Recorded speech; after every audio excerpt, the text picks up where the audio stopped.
तस्वीर साहब तस्वीर साहब तस्वीर भी नहीं आएगी यार उनकी तस्वीर ही बन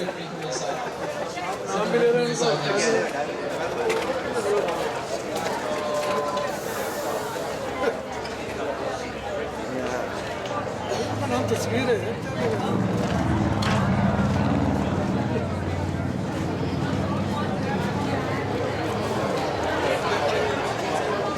तस्वीर साहब और किसी की सुन ही नहीं रहा। इधर आ जाओ ना, इधर से आ जाओ, मेरे साथ खड़े हो जाए। यहाँ से ले, वो जूम नहीं है, इतना जूम नहीं है। If everyone can have a seat, we'll get started inshallah with the program.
تكبير تكبير تكبير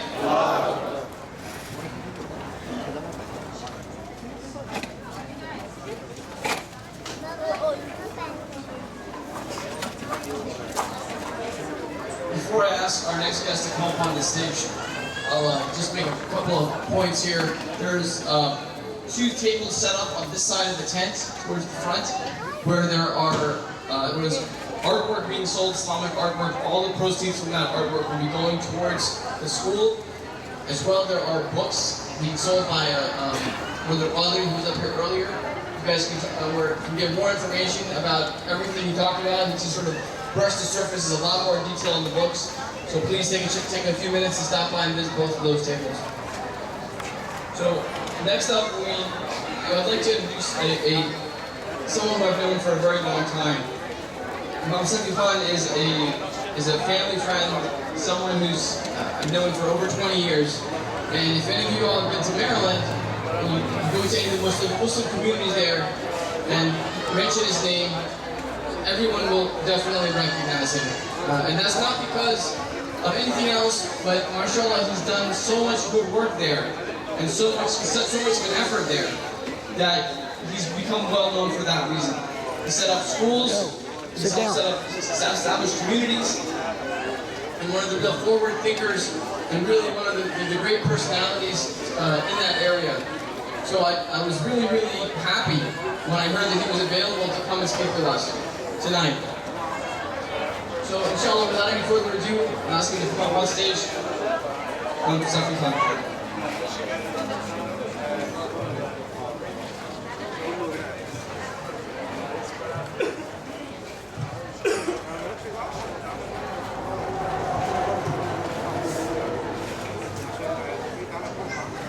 إن الحمد لله نحمده ونستعينه ونستغفره ونعوذ بالله من شرور أنفسنا.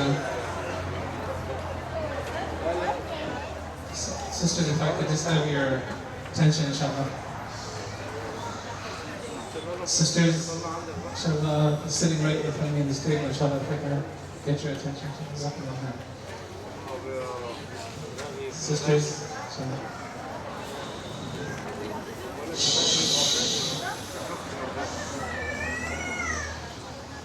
إن الحمد لله نحمده ونستعينه ونستغفره ونعوذ بالله من شرور أنفسنا ومن سيئات أعمالنا.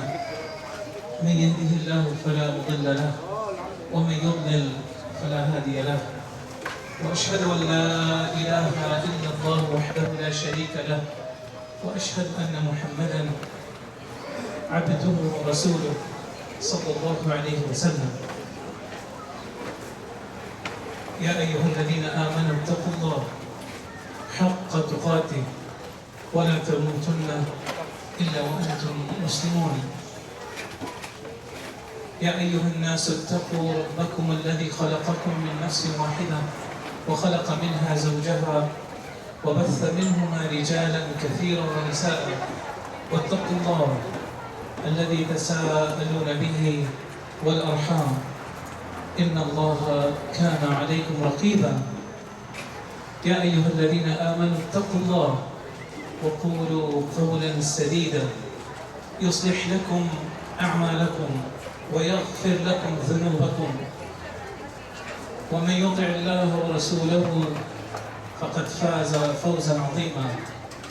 أما بعد، فإن خير الحديث كتاب الله عز وجل وخير الهدي هدي محمد صلى الله عليه وسلم وشر الأمور محدثاتها وكل محدثة بدعة وكل بدعة ضلالة وكل ضلالة في النار.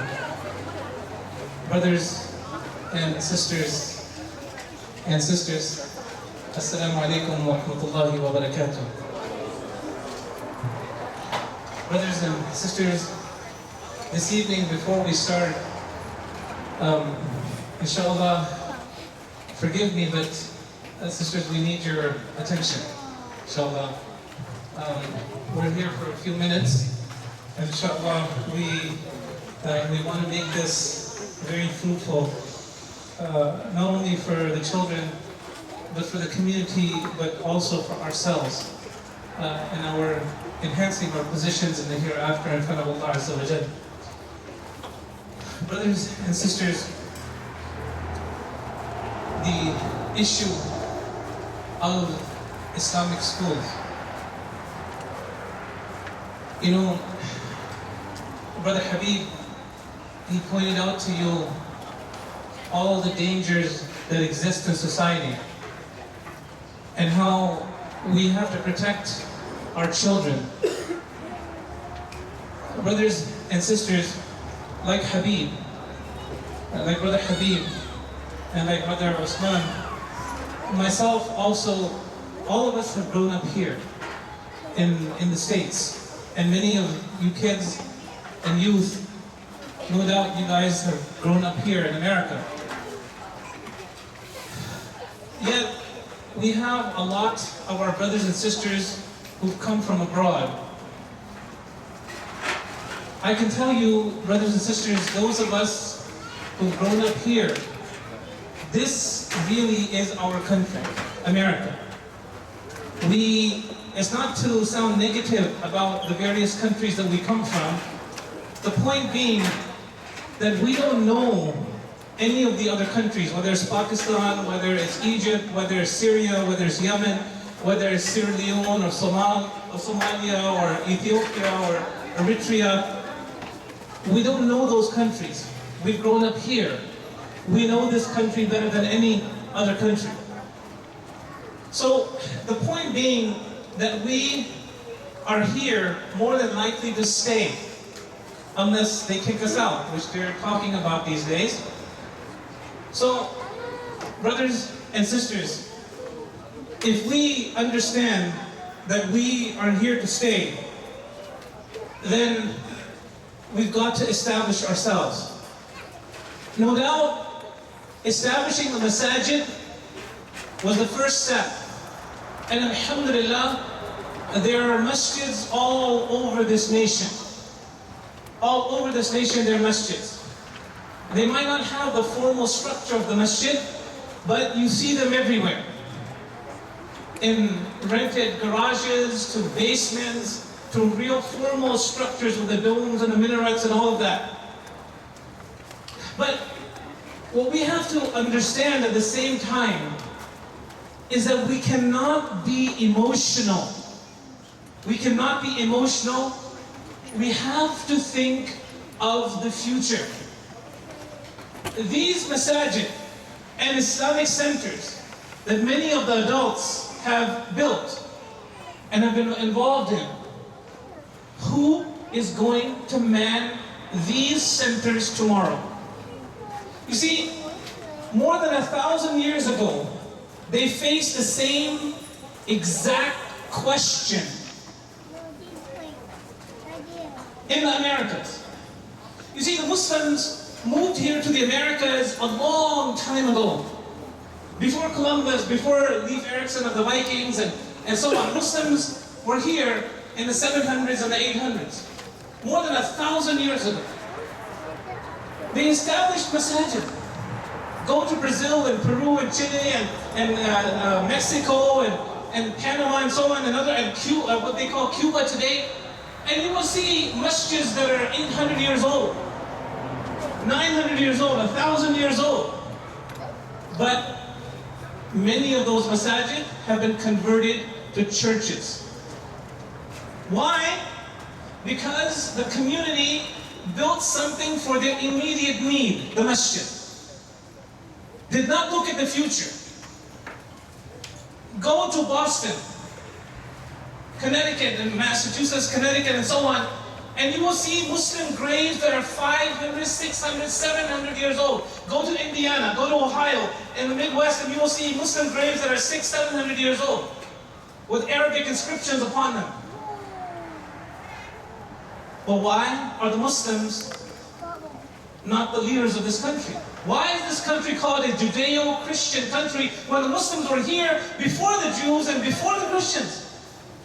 Because we did not establish schools. We did not concentrate on education like our ummah did back home, back in the East. We were the masters of education. We were the scholars. Everybody used to come to us as Muslims to learn from us. Brothers and sisters, today, the Islamic school is the one beacon of hope, not only for us as an ummah, but also for this nation. In this country, education is in a mess. What can solve the situation is Islamic schools. What makes Islamic schools different than the public schools and other non-Muslim private schools? One thing, one major thing, that is, as Muslims, we look at the human as composed of two things: the body and the soul. The body and the soul.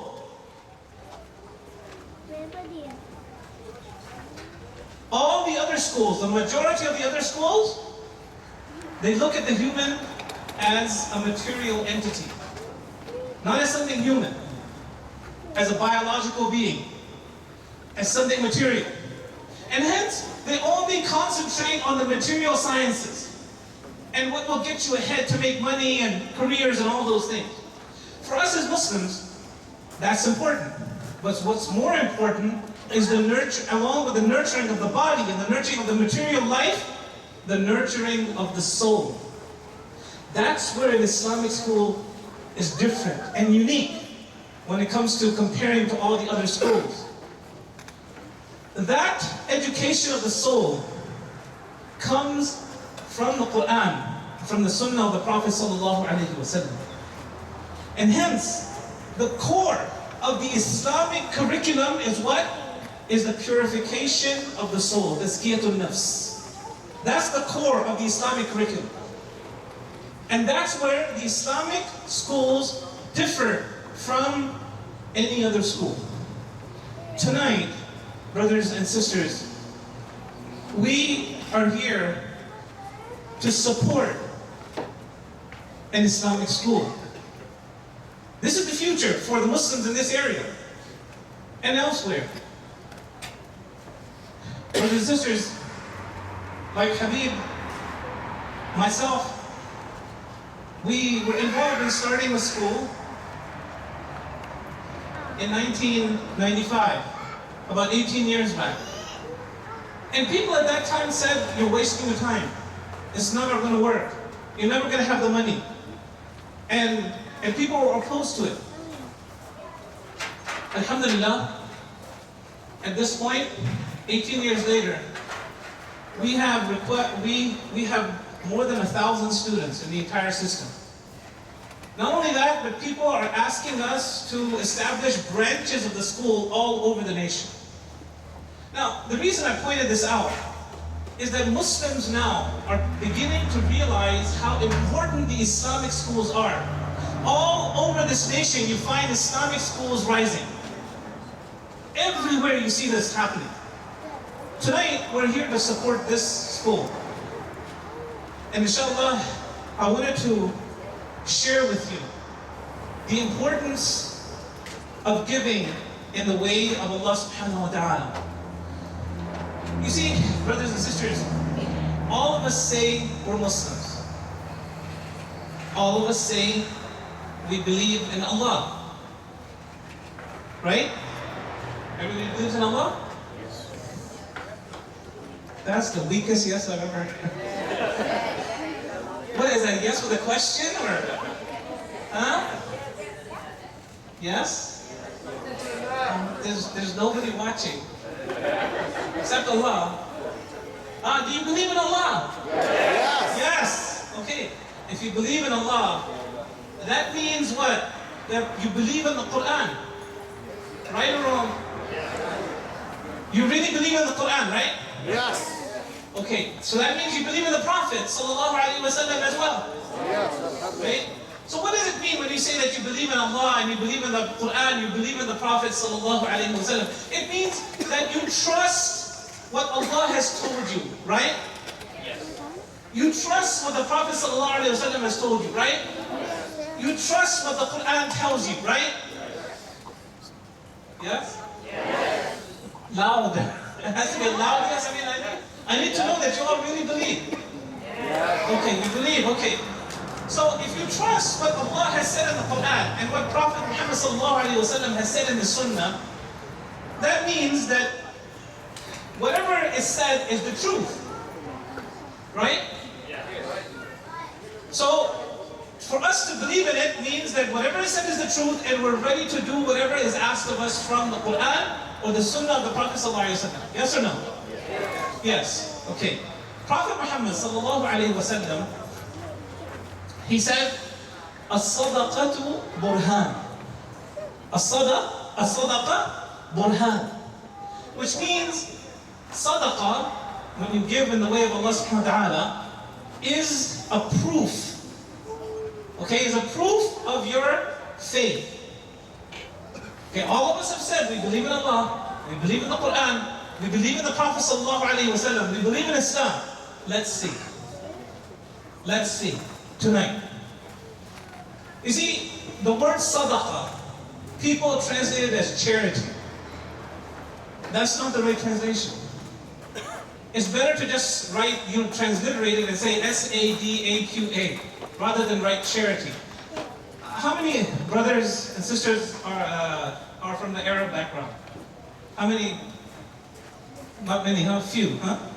How about the brothers? How many brothers do we have from the Arab background who understand Arabic? Very few, okay. Those of you who know Arabic will appreciate what I'm saying. Sadaqah comes from the trilateral root Sad, Dal, Qaf, which means to tell the truth or to be true to something. To be true to something. Sadaqah with the ta at the end, which we call in Arabic ta mabuta, and that ta at the very end, means it's an act, you do something to show that you are true to something. When it's sadaqah for the sake of Allah, this is an act that you do to show how true you are to Allah. How true you are to Allah. That's what sadaqah means. So Rasul sallallahu alayhi wa sallam says, as-sadaqatu burhan. That the sadaqah that you're going to give in the way of Allah is a proof of how dedicated you are. Do you really believe in Allah? Do you really believe in the Quran? Do you really believe in the Sunnah of the Prophet sallallahu alaihi wasallam? If you do, then the goal for tonight, 100,000, from what I understand, it's not difficult at all. It's very easy. That's if you believe. As-sadaqatu burhan. Sadaqah is proof. Brothers and sisters, one of the great Sahaba of companions of the Prophet sallallahu alaihi wasallam, his name was Talha ibn Ubaydillah. He was one of the Ashar al-Mubashirin, one of the 10 who was promised paradise. Okay? One of the 10 who was promised paradise. He was married to Kulthum, who was the daughter of Abu Bakr, radiallahu anhu. Talha ibn Ubaydillah and his wife, one day during the time of the Khilafah of Uthman, he was the third, Uthman, as you know, was the third Khalifa, roughly, you can say, about 20 years after the passing away of the Prophet sallallahu alaihi wasallam, Talha ibn Ubaydillah and his wife received a huge sum of money, 700,000 dirhams. 700,000 dirhams. By today's standards, some of the scholars say it's worth more than $10 million. He had a business and he received, by today's standards, more than $10 million. Now imagine if one of us was there. We would say, alhamdulillah, I don't have to work anymore, and I'm just going to go for vacation, I'm going to go travel all over the world. And we would not even think of other people. We'd be so happy. Talha ibn Ubaydillah, what was his reaction to receiving this huge sum of money? You know what he did? When he received this money, he came home and he was extremely sad. He stayed up the entire night crying to Allah subhanahu wa ta'ala. He was worried. He could not go to sleep that night. Extremely sad. So, just before Fajr, his wife, Kulthum, who was the daughter of Abu Bakr, she came to him and said, Malik, you know what's wrong with you? What's up? So he said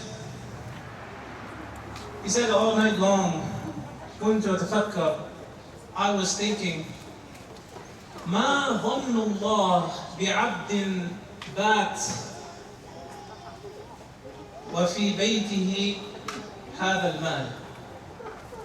He said, I was thinking, what does Allah think of one of his servants who goes to bed at night to rest and he has all this money in his possession? In other words, what he was saying is that this is something very negative. This is something not good. That how can he have this amount? By the way, he got the money around Maghrib. You know, around Maghrib, that's when he got the money. So he said how he was worried that Allah subhanahu wa ta'ala will punish him because there's so many people who need so much money, and yet he has all this money at home, all this money, and he hasn't shared it with anybody in these few hours.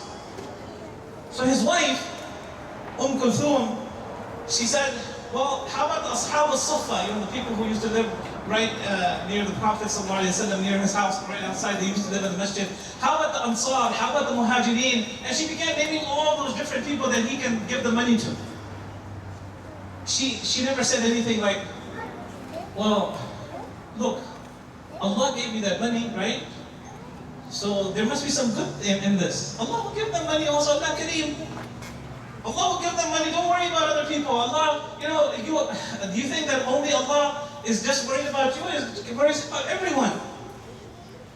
She didn't say anything like that. She supported him, 100%. And he said, you can give money here, you can give money there, you can give money there.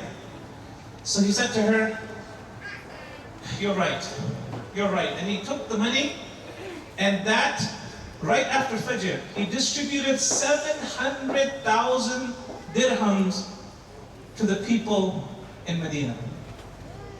Didn't keep a single dirham for himself. Brothers and sisters, this evening, 100,000 is not a difficult task. We have at least, how much, 200 people here? About 200 people? Okay, 200 people for 100,000. If you divide it up, it's only $500 a piece. 500 a piece. So this evening, brothers and sisters, remember, sisters must also participate. Must also participate. It's not just up to the brothers. Okay? We will ask, to begin with, inshallah, for a show of hands for $10,000. $10,000. We'll begin with $10,000, inshallah. So is there anyone from our congregation here, inshallah, who will give $10,000? Raise your hand so we'll encourage other people as well. $10,000. $10,000 to support Islamic education and the future of the Muslims here in Old Bridge. Okay? In Cliffwood. $10,000, sisters or brothers.